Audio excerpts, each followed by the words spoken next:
This is it. Huh? This is a wooden training dummy. What about it?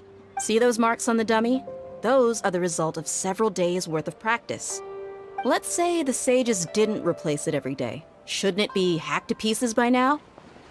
That's true, but what if they did? Then the sages would have had to reproduce every mark I left during previous training sessions. I'm a professional fighter. My martial school has always emphasized the importance of refined control. The force, angle, and entry point of each strike is calculated and deliberate. That's why I remember every mark on the dummy, as well as my state of mind as I made each strike. It's just as they say, each swordsman has their own unique style, and even the same swordsman can't make the same cut twice. It would be impossible to copy these marks. Is it really impossible? What if they used some fancy machine to carve every single mark? People often say that a camera's photo can never replace an artist's painting because the former has no spirit to it. The same thing applies here. At a mere glance, I can differentiate carved marks from the results of combat training.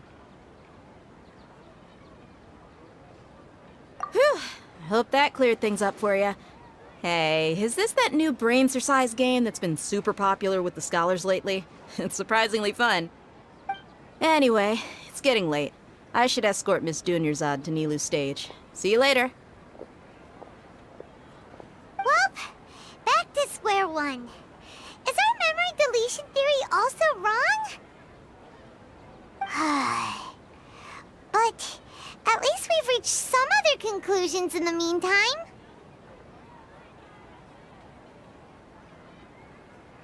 Yep, that's true. So, can we think of any new ideas right now? Strange? Paimon feels like everything's been strange lately. Huh? Leaving the city? You're right! It's really strange how we never thought of such a simple solution! Many things should become clear if we can confirm the flow of time outside of the city. Paimon can't believe it! Did we miss this because we're tunnel visioning too hard on our other theories? Or because we're just too tired? How about we go back and ask Nahida? Maybe we've forgotten something about leaving the city.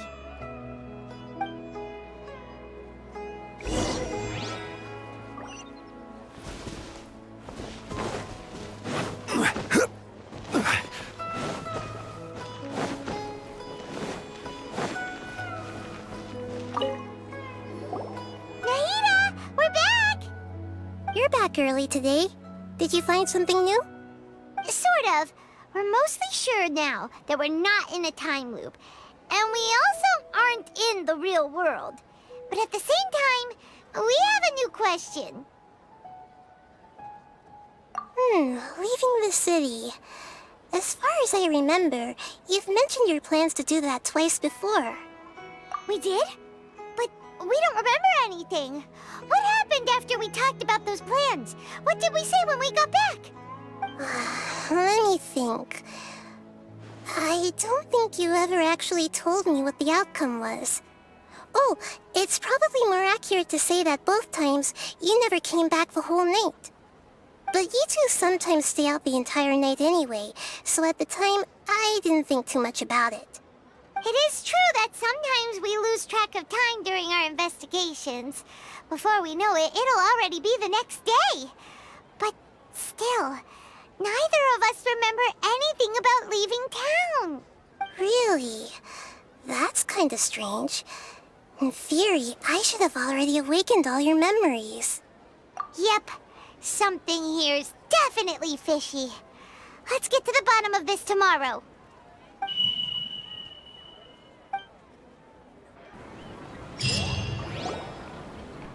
Our memories are back! About that... Well, where should Paimon begin? Traveler, aside from your memories that were just restored, I have another message for you. Listen to it and you'll understand. Can't go back. There are countless spaces here.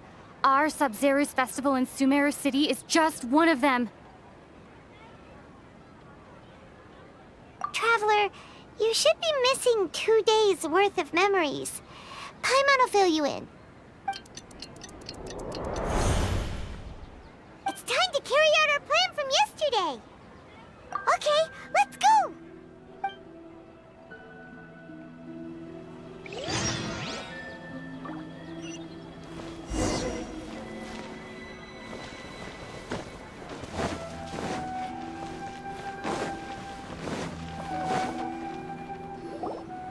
Why can't we leave the city? What is the academia up to now? Don't ask me. It's not like I can tell you anything. This is a direct order from the Grand Sage. Just wait until tomorrow. I have a real emergency. My goods have already arrived at Port Ormos. If I don't hurry, they'll be stolen. That's your problem. Make sure you make a request in advance next time. But it's not like you can just predict business matters in advance.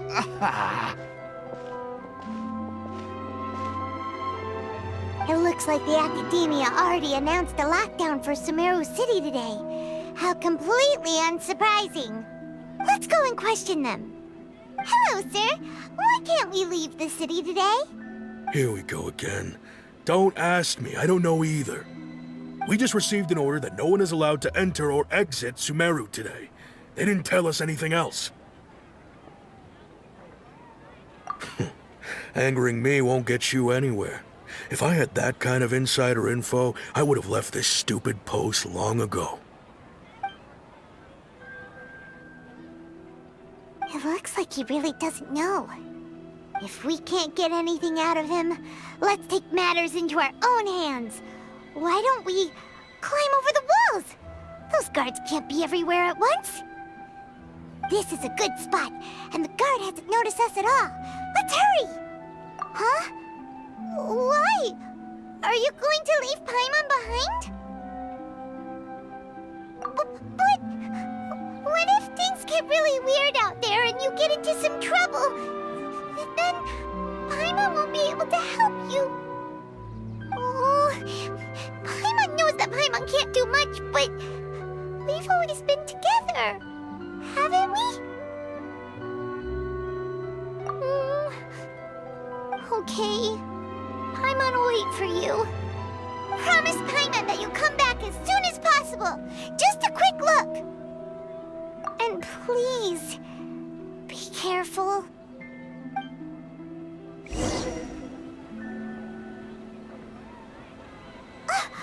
Memories! Traveler!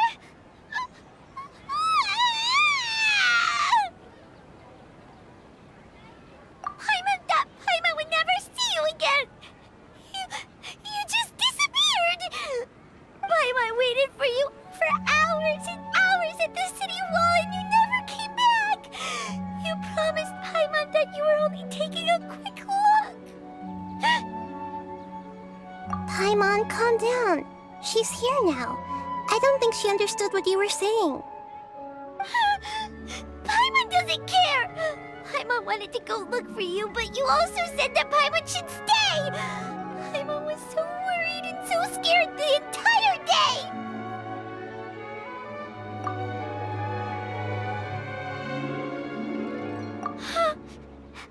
Okay. Paimon will forgive you. The most important thing is that you didn't actually disappear. Oh, Paimon was so scared that you had gone into another world! Okay. Paimon, can you tell us your perspective of what really happened yesterday? I see. Using two people's different perspectives. After that, you left the city. Paimon kept her eyes on you the whole time, but then you disappeared in an instant. No way! Paimon was watching you with the fullest attention! What's your perspective, Traveler? You sure you don't have any memory of this? I guess that explains everything.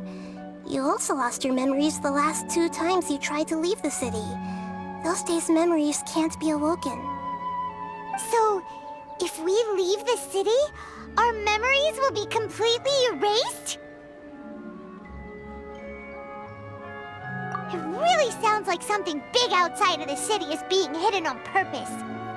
But this way, we'll also never discover what's outside. Something like a message? But how can we send it back? Don't look at me like that. I'm not used to being stared at. Well... Okay. You want something that can pass on messages, right?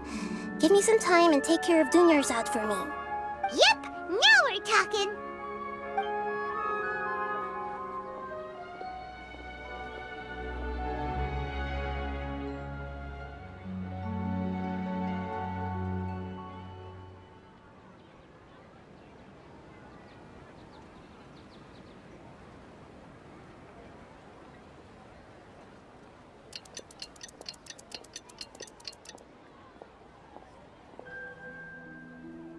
I'm done.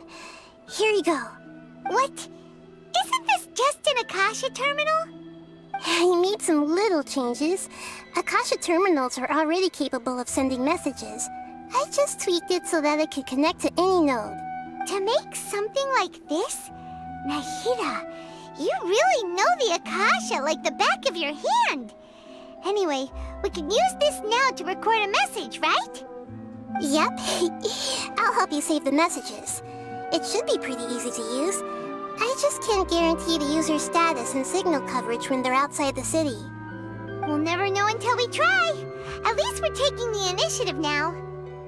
Let's go then. Let's expose those sages. All right. Paimon isn't as worried about being separated since it happened once yesterday. But Paimon still isn't happy about it. Okay, see you tomorrow, Traveler. That covers everything that's happened so far. Yes. Although the signal was choppy and had some interference, we still managed to receive 2 messages from you when you were outside. Okay, now that you understand what's going on, let's hear the messages together.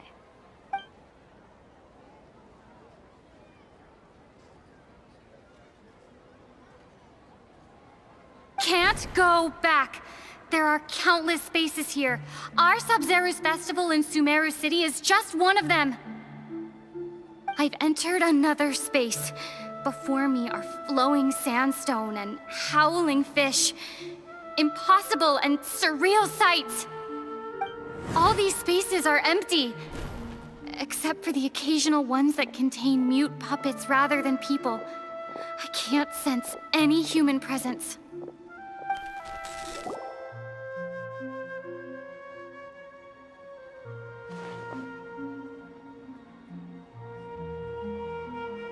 That's one heck of an info dump. It sounds like you left the Sumeru city space when you set foot outside of the walls. But everything looked completely normal when Paimon was looking out from the inside. That's unbelievable.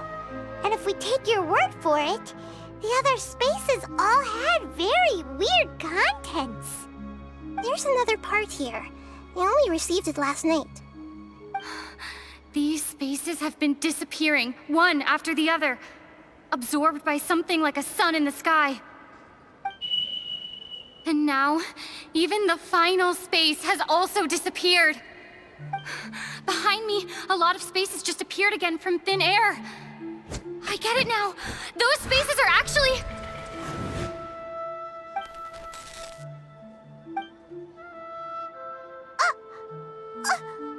Why did the message end right there? What did the Traveler want to say? What are those spaces? Probably because yesterday just happened to end at that moment. Oh, right. Paimon did hear a beep from the Akasha. Did it come from here or from the message? The message. It should have come from the Traveler's Akasha terminal. After the beep, Traveler said even the final space has also disappeared. Traveler, what do you think that final space could have been?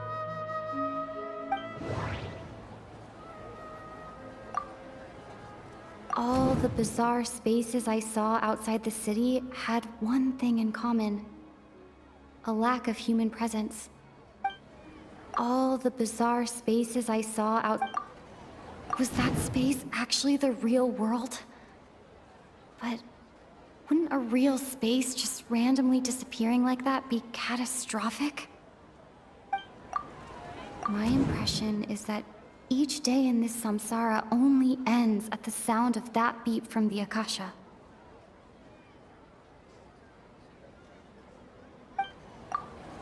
That doesn't...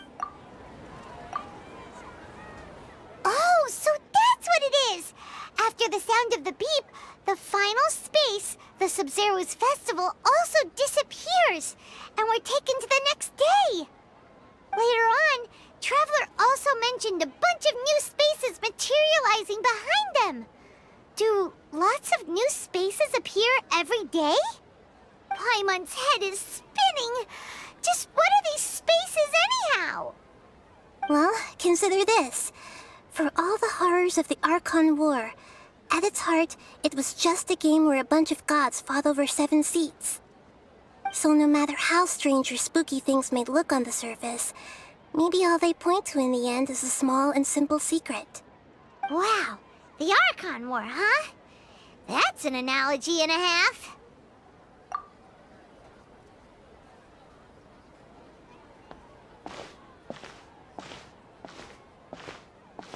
Hey, where are you going?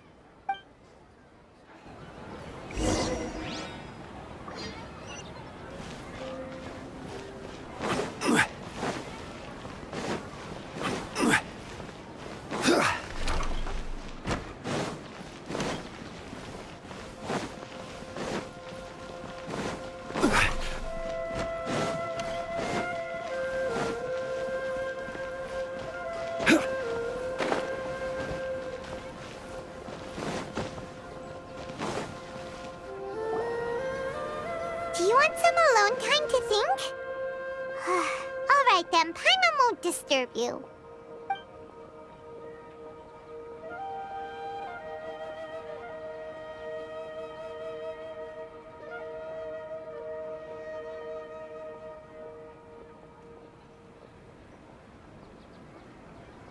The dance of Sub-Zeros is about to begin. I'm going to go watch it. Okay. Why don't you go ahead, Dunyarzad? We still have some other stuff to do first. Okay then. See you later. Have you figured it out yet, Traveler? Time is ticking away. Awesome! What is it? Paimon wants to know. Oh, wait, no. Let's meet up with Nahida first. You can tell us both together. This time, we're gonna get to the truth.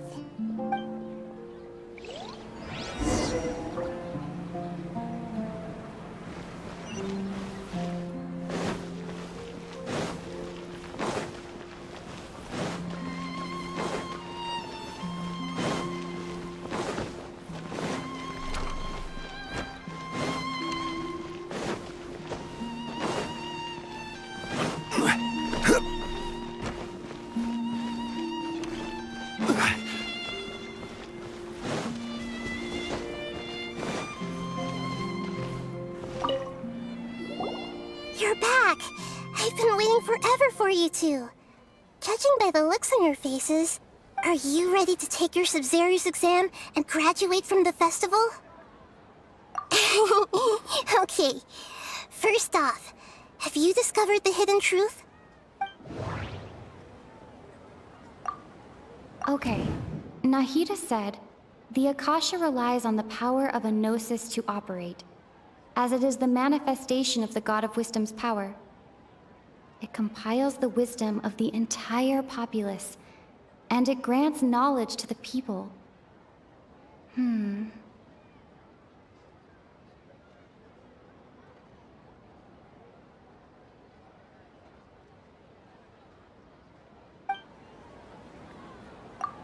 We've already experienced the Sub-Zeru's festival many times, and the day of the festival seems to be in a perpetual samsara. All the bizarre spaces I saw outside the city had one thing in common: a lack of human presence. Those spaces remind me of dreams, like the one I had in the Avidia Forest, except these have no sign of human presence.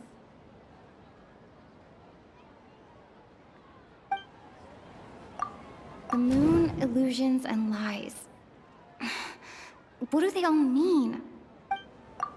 People in Sumeru don't dream.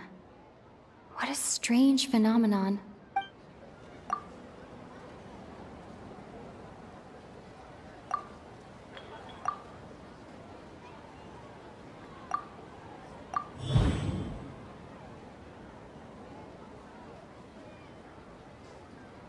We are all in a dream. It isn't that the people of Sumeru don't dream. Rather, the Akasha is taking their dreams from them.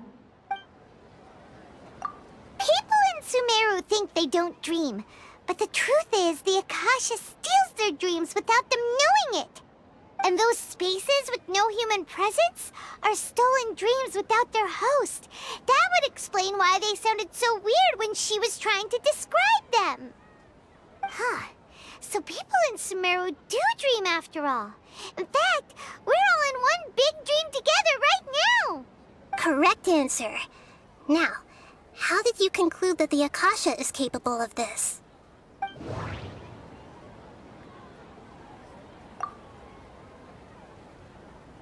The Akasha relies on the power of a gnosis to operate.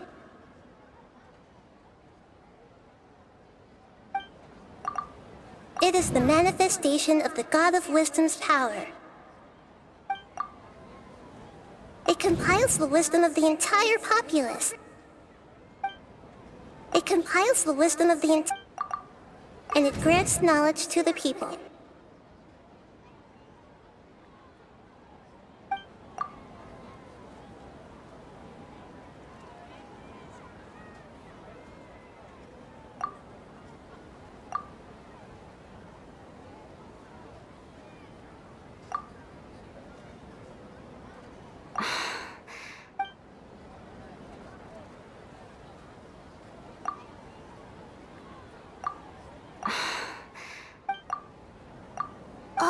Okay, those dream-controlling creatures in the forest also get their power from the Dendro Archon, right?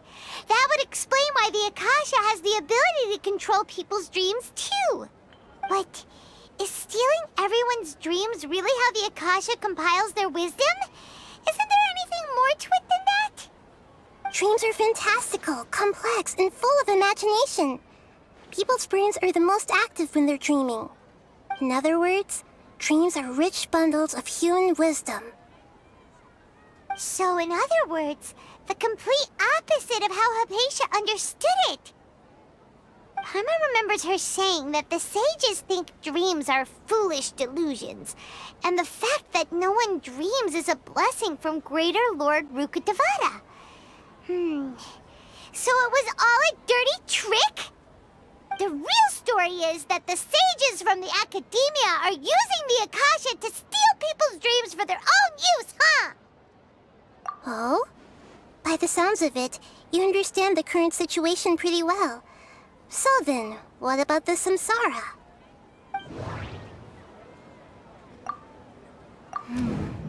The beep is a prompt tone for Akasha operations. We still hear it every night, even though we removed our Akasha terminals. Those spaces kept disappearing before my eyes. But as soon as that beep sounded, many more spaces materialized.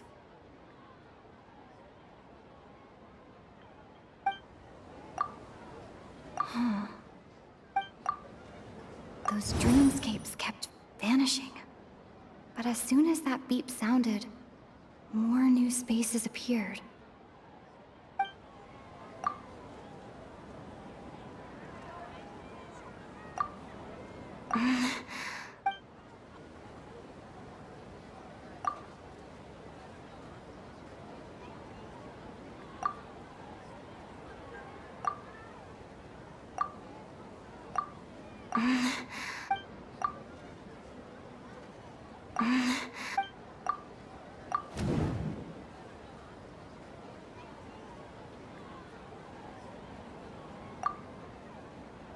Grand Sage said, go celebrate the birth of that god to your heart's content. Did he mean something more? We've already experienced the Sub-Zeru's festival many times, and the day of the festival seems to be in a perpetual samsara. My mind feels exhausted, even though I haven't done too...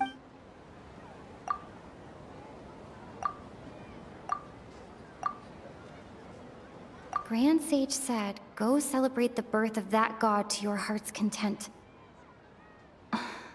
Did he mean something more?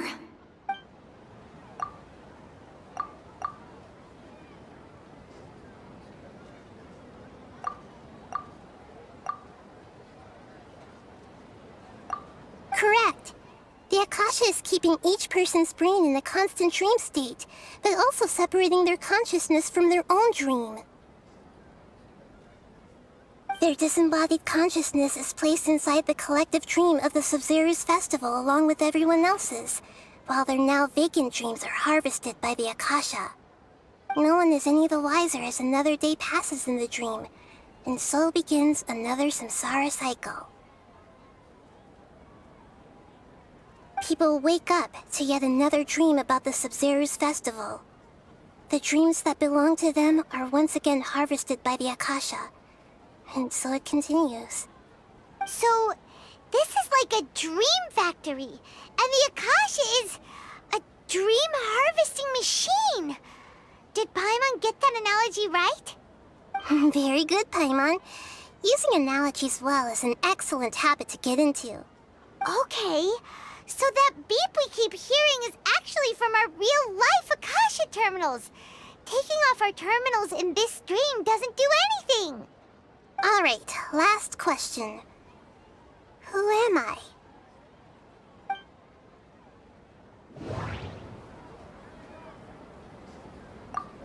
They say that alchemical divination is the Dendro Archon's divine revelation. So then, if Nahida has referred to herself as the moon...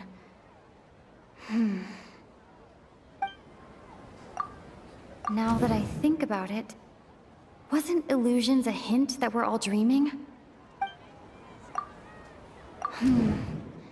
Now that I think about it, wasn't illusions hinting at the sage's deception of Sumeru's people?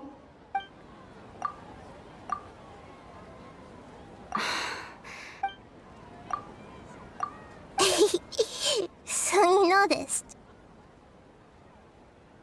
I thought that one would be the hardest question. That's why I put it last. That wasn't hard at all. Even Paimon guessed that. Everything about you is different. We just didn't want to expose you is all. Now that you mention it, Nahida, you've been hinting to us since the very beginning. It's funny.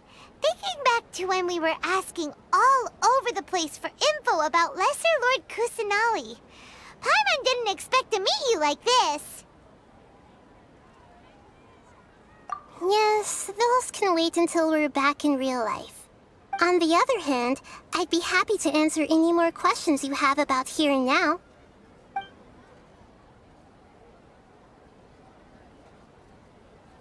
You asked me this question before.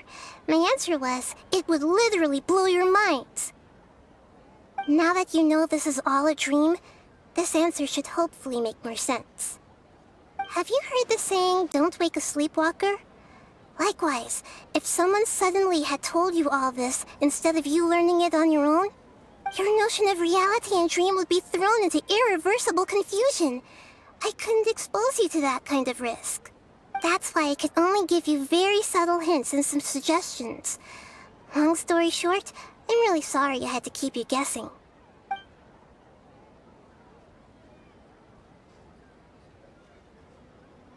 Firstly, this dream we're in is completely based on reality. People have already experienced this Sub-Zero's festival, so it would be very difficult for them to find anything that strikes them as surreal. Secondly, you're probably wondering why people don't have any memories from earlier samsara, right?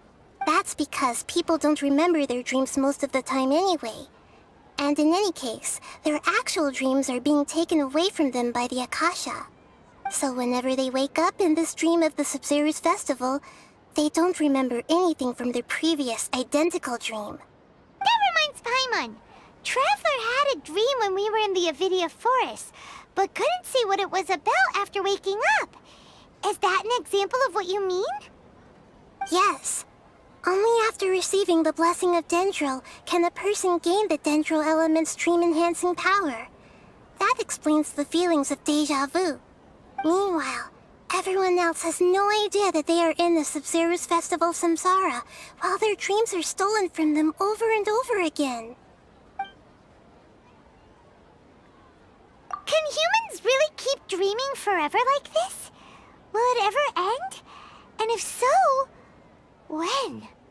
We might say your mental fatigue has already answered this question. Eventually, there's only so much that people can tolerate. Especially those whose health is compromised to begin with, like Dunyarzad. This relentless exploitation takes an even harder toll on them. People's lives are at stake here, and nobody knows a thing! We've got to put a stop to this!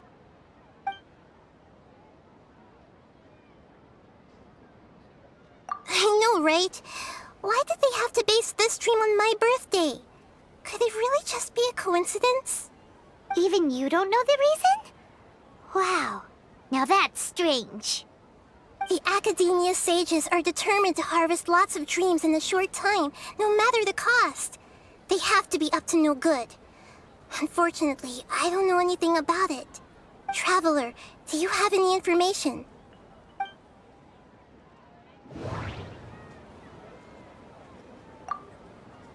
Those spaces remind me of dreams, like the one I had in the Avidia Forest. Except these have no sign of human presence. Okay, Nahida said, the Akasha relies on the power of a gnosis to operate, as it is the manifestation of the God of Wisdom's power. It compiles the wisdom of the entire populace, and it grants knowledge to the people. Grand Sage said, go celebrate the birth of that god to your heart's content. Celebrate the birth of that god? Could it mean...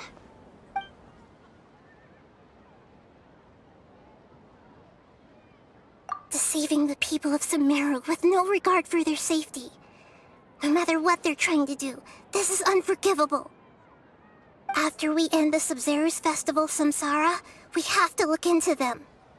How can the sages of the Academia do this behind their Archon's back? This is ridiculous! In the end, I'm just the moon. The real sun is long gone. A sun and a moon? Nahida's talking in riddles again. Oh, we're out of time today! I'll tell you how to break free of the samsara tomorrow. See you then.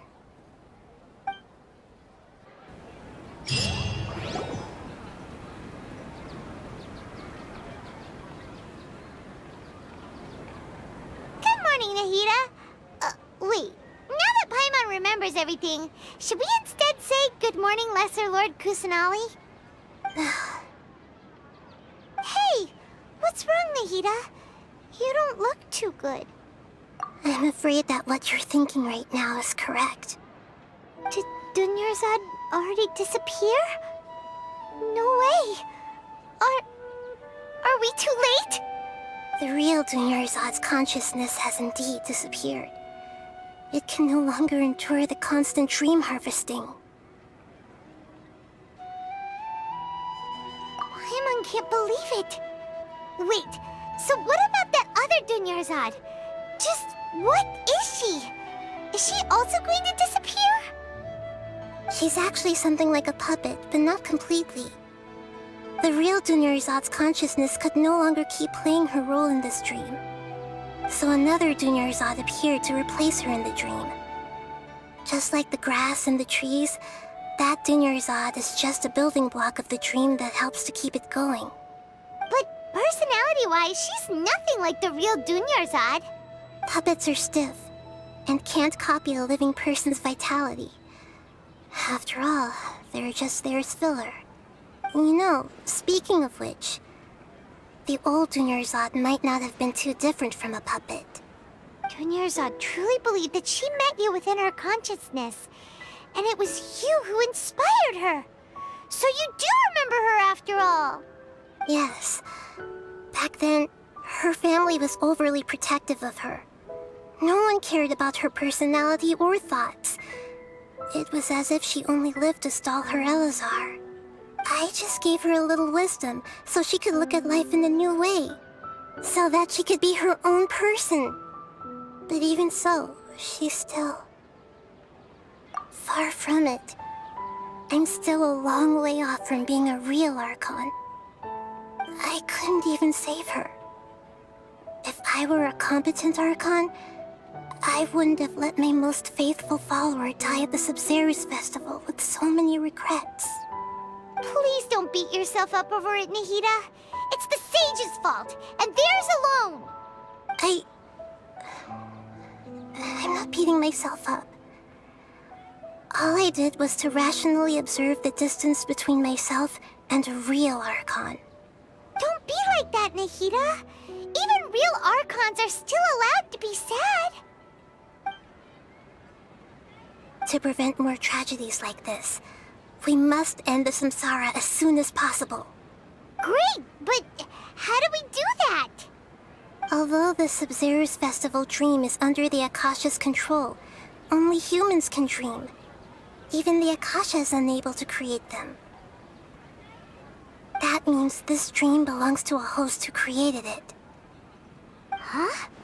So, how should we find that person? Well, if this is someone's dream, then everything here must come from deep within their consciousness. Which means, with the power of imagination, they can change anything in this dream. Imagination? What do you mean by that? Imagination means breaking through what you perceive as normal. Like when the server at a tavern brings a plate to you, you'd naturally assume that food is on it. However, if you're the dream's host and you become aware that you're dreaming, when you imagine gold and more on the plate, the dream will respond in kind, and the server really will bring you gold and mora. But right now, our host is unaware that this is a dream. No matter how many times they're served, it will always be food. Find some way to make that person realize that they're dreaming. Usually, once that happens, the person will wake up and the dream samsara will be broken. How are we going to find them, though? If it could be anyone, it'd be like looking for a needle in a haystack. And even if we did find them, how are we supposed to make them realize they're dreaming? After all, like you said, don't wake a sleepwalker. It's extremely difficult, yes. But the only ones who can do it are you two. Remember, everything you've achieved up to this point has all been for the sake of finding the host and ending the samsara. As for me, during this time, I'll be out of town. Out of town? Are you going to that place full of dreams where the Traveler went? Yes. I want to try something. There must still be a small wisp of possibility. Hurry and go. Dreams are supposed to be fantastical, romantic, and full of pleasant surprises. Unnecessary things like this samsara need to end. Paimon's still a little upset that we've come this far only for Dunyarzad to... She was such a good person, with such a simple wish. But fate was against her. Yeah, saving Dunyarzad is what kept us going this whole time. But we mustn't lose hope, Traveler. Dunyarzad would definitely want to see us save everyone else. So let's break the samsara for her sake.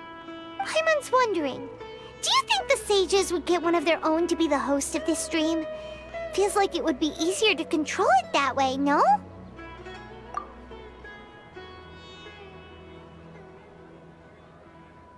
Huh. That's true. Plus, the sages probably weren't counting on there being other factors beyond their control, like Nahida and us. So, who do you think the host of the dream is?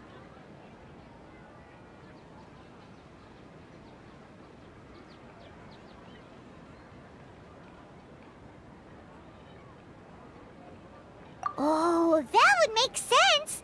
Ferris, the Knight of Flowers, is a symbol of the whole Sub-Zero's festival, right? Pretty core character. Let's go ask him some questions, shall we?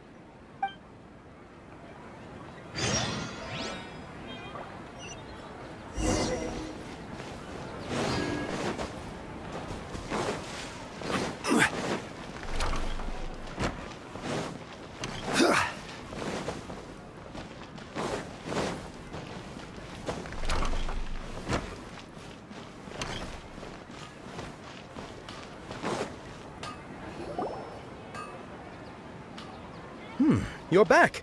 You left in a hurry last time. Is everything okay? Everything's fine, just... it's a little hard to explain. Would you mind taking part in a little experiment with us? An experiment?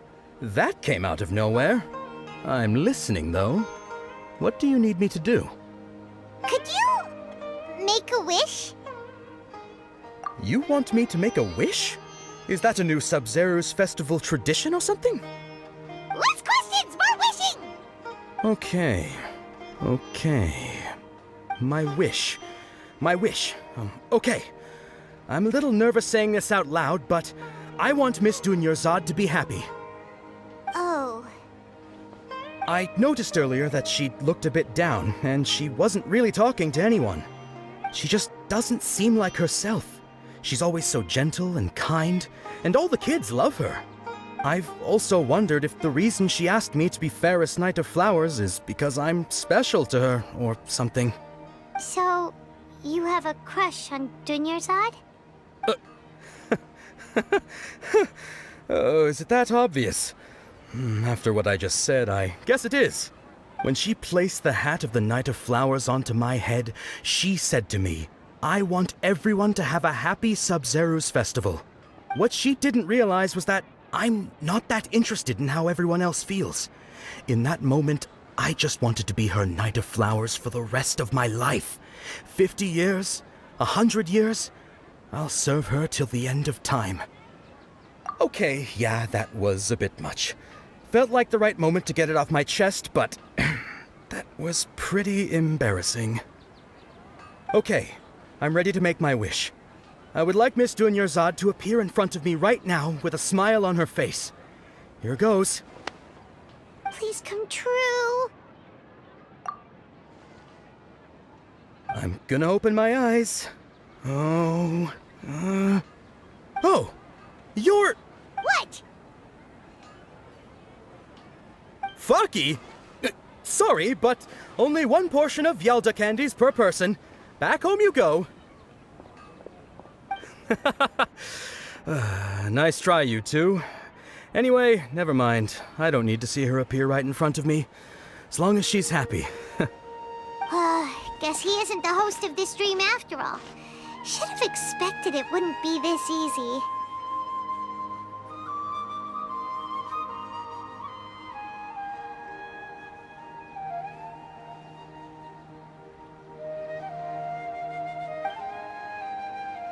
It seems like everyone who knows Dunyarzad loves her, but none of them has any idea that she... My lady, step back. That sounds like Dia! Oh, right. This is when Dunyarzad bumps into the kidnappers. Huh? But Dia can handle them. Hey, Traveler!